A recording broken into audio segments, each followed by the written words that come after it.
The Opera House came about because people in the community wanted it in 1899. They got together, had planning meetings, they sold shares for it, started building it, and it opened in 1901.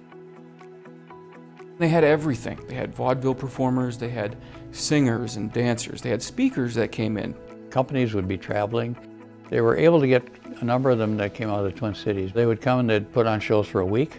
Eventually, the Opera House was showing movies, talkies. That continued on, a combination of the two, up through the 20s and maybe slightly beyond. In the late 70s, early 80s, they were going to tear it down because they wanted to turn it into a parking garage. A community group bought it for $51,000 and fixed it and brought it back so that they could have that entertainment venue. That's when it became a nonprofit and existed the way it does today. Now, it's the same thing. We have performers from all over the world. They're not necessarily coming here on the railroad, but they're getting here, they're staying, they're performing, and it's theater, it's dance, it's music. Throughout the 124, 125 years that it's existed, the mission really hasn't changed. It began because people wanted entertainment, and it's continued because people want entertainment. It's now the oldest operating opera house in Minnesota. There are 3 tiers to the National Register. Fairmont Opera House is listed as a locally significant building. The Historical Society cares mostly about the exterior look of the building. When we do anything, since we are on the register, we have to make sure that we do it to the Secretary of Interior standards in order to keep that designation.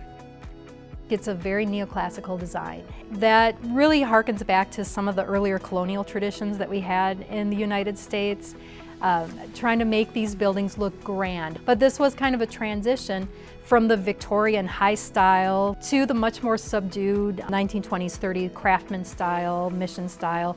Fairmont Opera House fits right in that time period where that transition was happening. So it's got the classical style, but it's also a little bit more modest in its decor. It's a great example of that transition. We decided as an organization to look more into the building because we knew we had an aging building. So we started the process of a historic structures report. It included the prioritization list of things that need to be done. The next priority that was listed was to do a deeper dive into the roof.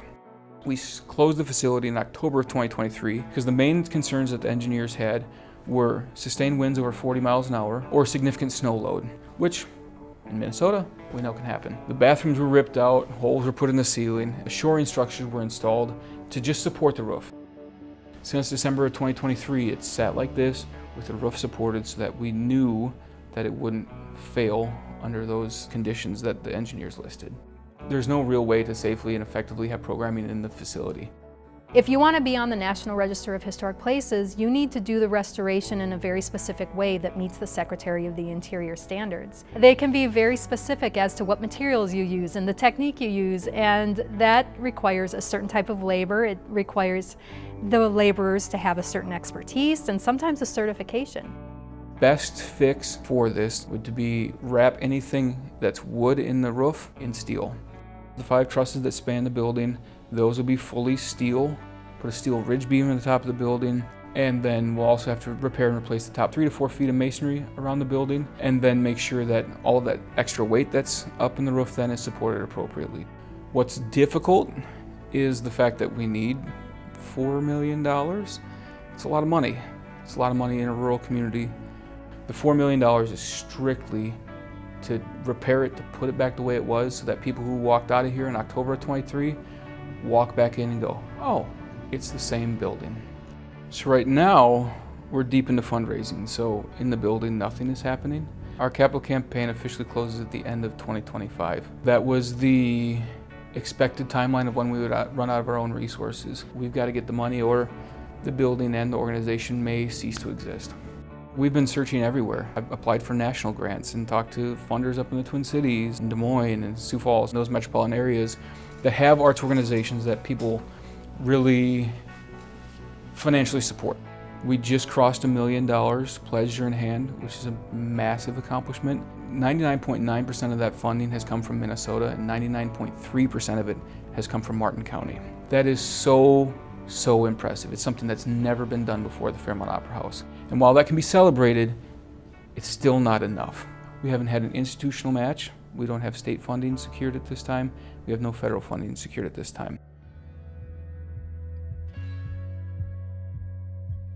A rural community is going to have fewer draws than a metropolitan area. We don't have the Twins or the Vikings. There's arts and culture and entertainment and things that come from all over the world right here to middle of nowhere, Minnesota. Having that opportunity for community members to make a choice, just stay locally and see this level of entertainment is really important to the quality of life. The Fairmont Opera House is a destination. It brings people in, whether it be visitors or residents, to come downtown, have a bite to eat, and then head over for a play or the latest hits from local bands as well as those from outside the area. The Opera House exists because of the community, and it exists for the community. And when people see the Opera House, I hope they think of it as an anchor of downtown, an anchor of economic development here in the community and in the region. In the economic development world, we are constantly looking for that one unique asset to draw people here. In the Fairmont area, the Fairmont Opera House is one of those unique assets. Visitors coming in spend about $60 million a year here in Fairmont, as well as about $6 million in state and local sales tax. The Fairmont Opera House brings in about 17,000 attendees each year. That's contributing about $900,000 to the local economy. So without these tourists coming to Fairmont, we would have to make up that tax some other way. Having that opportunity in the community is really, really important, because otherwise you're driving somewhere else. You're spending your money somewhere else, money that could be invested back in our community. If you go to a restaurant here or shop downtown or come here to the Opera House, we're investing that money back in the community that you live in. So economically it's important, culturally it's important. One of the top industries in Martin County is our retail trade, and so if those businesses are not supported, we'll begin to see more closures, less opportunities. It kind of snowballs into itself. So working together to support this Opera House coming together is critical, not only for the Opera House itself, but for the strength of our community. The economic impact from the Fairmont Opera House on tourism is huge. People are coming from all over the state for these shows. We consistently draw patrons from 100 miles in every direction. We've brought people in from even further. There was a mother and son who came here from Chicago. We had a gentleman drive from Washington, D.C. to see the group from Finland because it was the closest that they would be. There's really not a facility that does what we do throughout the entire year for about that 60 to 100 miles in every direction. It's not exclusive to anybody. My goal is to have every person who lives in Fairmont or Martin County have an experience here. If the Opera House were to close, there's many significant impacts. They're one of our major art institutions in the community, and so that loss of access for our musicians, our theater performers, as well as some patrons of the arts is a significant impact. They are one of the only performing arts institutions in Martin County, and so that loss of the space as well as the organizers is fairly significant. When I was directing the youth musical, one of the girls that had been cast into a rather major part in the storyline was quite in a shell. She had this gorgeous singing voice and she could totally do this, but she couldn't see it. With lots of encouragement and a lot of reaffirmations, by the time the second show came, she came off that stage and you could just see it in her that she believed in herself. Internally, she changed. I ran into her last year. She had graduated high school. She was on her way to college. It totally opened venues and avenues to her that she never believed she had. And while we could see it in her, it didn't matter until she believed it in her. Fairmont Opera House is a place where you sit in those seats and you remember things. Each one of these seats has a gold plate on them that has somebody's name. My uncle passed away in 2020. We couldn't have a funeral for him. He owns a seat here. When I sit in that seat, I'm sharing space that he sat in. It's the families that have been here, it's the memories that have been made, and sometimes those people aren't here anymore. It's the closest you can get to being back with them. If the Opera House were to close, it would be disastrous to the history of Fairmont and Martin County and Minnesota. It's such a long-standing, old venue that's done so much for the area.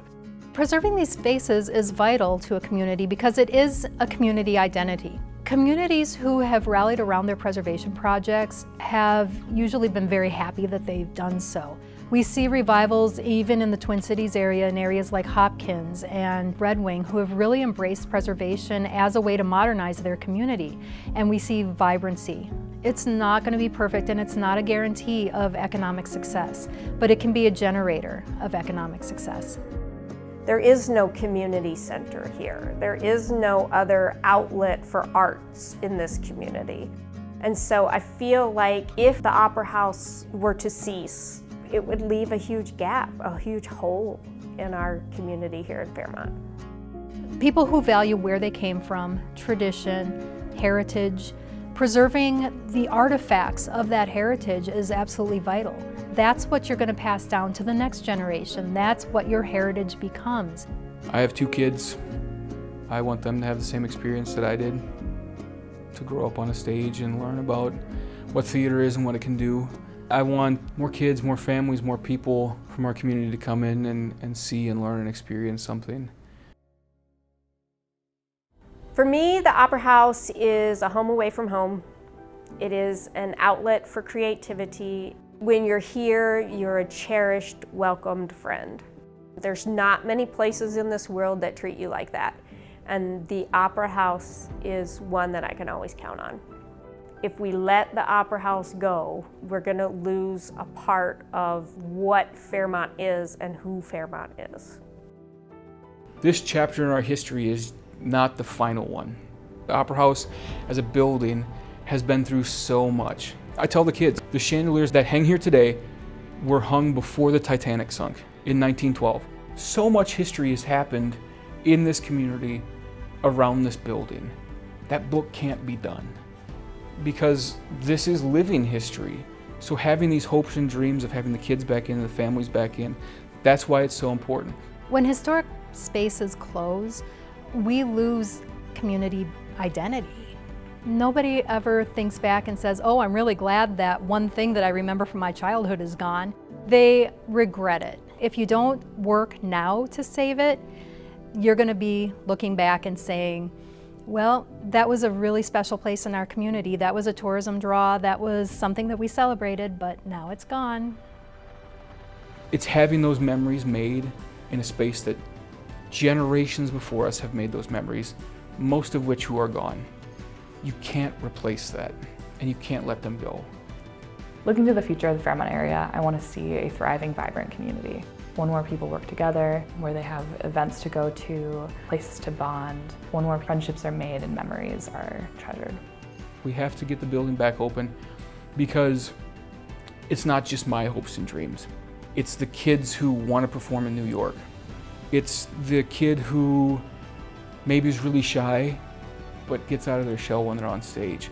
It's the adult who, oh, I used to do shows in high school and I've never really done one, but now my kids want to. It's every person who's walked through here. It's their hopes and dreams. That's what I think about. Every seat in here is an opportunity to change a life, an opportunity to make something different, to make their lives better. They all have hopes and dreams too. I just want to be part of it.